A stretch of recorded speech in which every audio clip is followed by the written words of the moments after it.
الترغیب و ترہیب جلد نمبر 3 میں ہمارے آقا صلی اللہ علیہ وسلم کا یہ فرمان ہے. یہ بھی نہایت اہم حدیث ہے. حضرت عبداللہ بن عمر رضی اللہ تعالیٰ عنہ سے مروی ہے، کہتے ہیں کہ رسول پاک صلی اللہ علیہ وسلم نے ارشاد فرمایا، ان للہ خلقا خلقہم لحوائج الناس یفزع الناس الیہم فی حوائجہم اولئک الآمنون من عذاب اللہ. اللہ کی بندوں میں سے ایک مخلوق ایسی ہے، انسانوں میں سے اللہ تعالیٰ کی ایک مخلوق ایسی ہے، یعنی ایک تو مطلقاً ہے وما خلقت الجن والانس الا لیعبدون. پھر ان انسانوں میں سے کچھ کو رب نے پیدا اس لیے کیا کہ یہ دین پڑھیں، پیدا اس لیے کیا کہ دین پڑھائیں، اور ضروری نہیں کہ جس مقصد کے لیے پیدا کیا ہو اگلا جو ہے وہ اس پر قائم بھی رہے. بہرحال کچھ لوگوں کی وضع ہی اس لیے ہے، ان کی تخلیق اس لیے ہے کہ وہ یہ کام کریں. اس حدیث شریف میں یہ ہے کہ رسول پاک صلی اللہ علیہ وسلم فرماتے ہیں کچھ لوگوں کی میری امت میں سے وضع ہی اس لیے ہے، انہیں پیدا کس لیے کیا گیا ہے، خلقہم لحوائج الناس، رب نے ان کو پیدا ہی لوگوں کی حاجتیں پوری کرنے کے لیے کیا ہے. وہ پیدا ہی اس لیے ہوئے ہیں لحوائج الناس، لوگوں کی حاجات پوری کرنے کے لیے.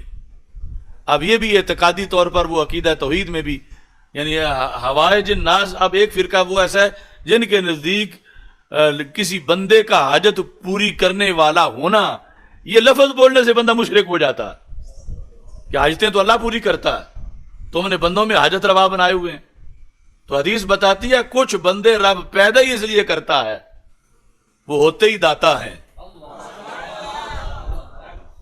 اب فتویٰ کس چیز پہ لگائیں گے، لحوائج الناس، کہ وہ لوگوں کی حاجتیں پوری کریں. وہ اللہ نے پیدا ہی ان کو اس لیے کیا کہ وہ لوگوں کی حاجتیں پوری کریں.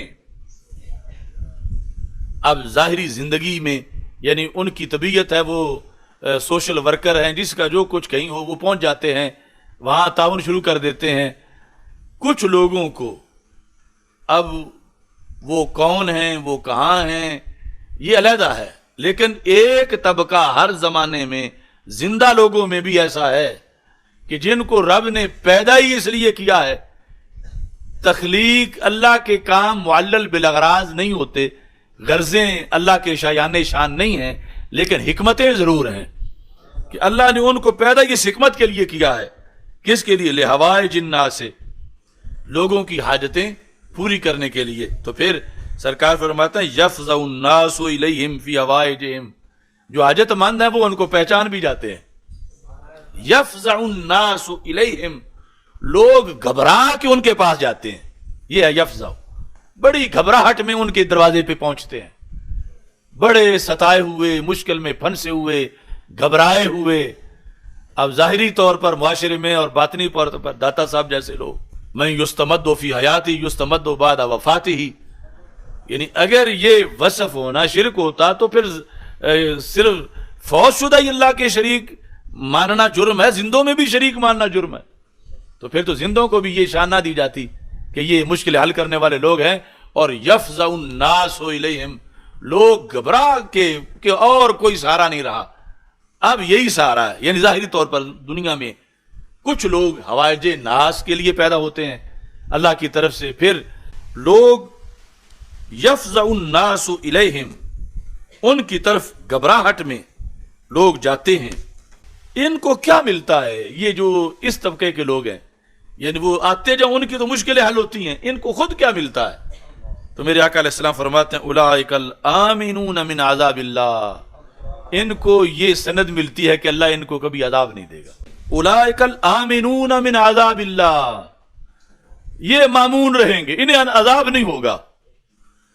اب یہ ضروری نہیں کوئی عالم دین ہو، کوئی حافظ قرآن ہو، دنیا میں بظاہر اس کا شعبہ دنیا داری ہے، وہ کسان ہے، وہ کاشتکار ہے، کوئی دکاندار ہے، کوئی مزدور ہے، کوئی لوگ یہ سمجھتے ہیں کہ یہ مشکل حل کروا سکتا ہے، یعنی دنیا کے لحاظ سے.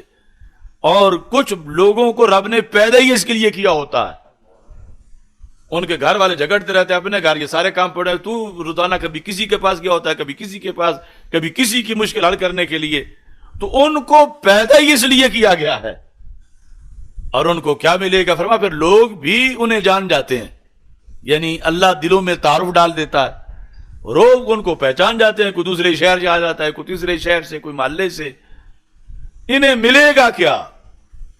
دنیا میں اگرچہ ان کا اچھا مکان نہ ہو، اچھے کپڑے نہ ہوں، اچھا کھلا کاروبار نہ ہو، لیکن ان کو یہ ڈگری مل گئی ہے کہ انہیں عذاب نہیں ہوگا، ان کو اللہ کی طرف سے عذاب نہیں ہوگا.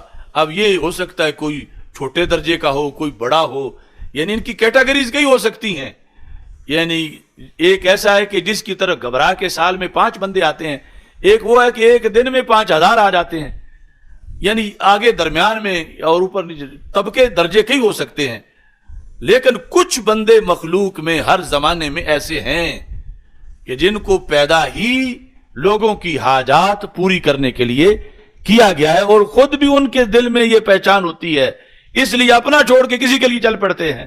اور پھر لوگوں کو بھی ان کی پہچان ہو جاتی ہے، اور ان کا درجہ معاشرے میں کیا ہے کہ دوسروں کے فیصلے تو جا کے بعد میں ہوں گے.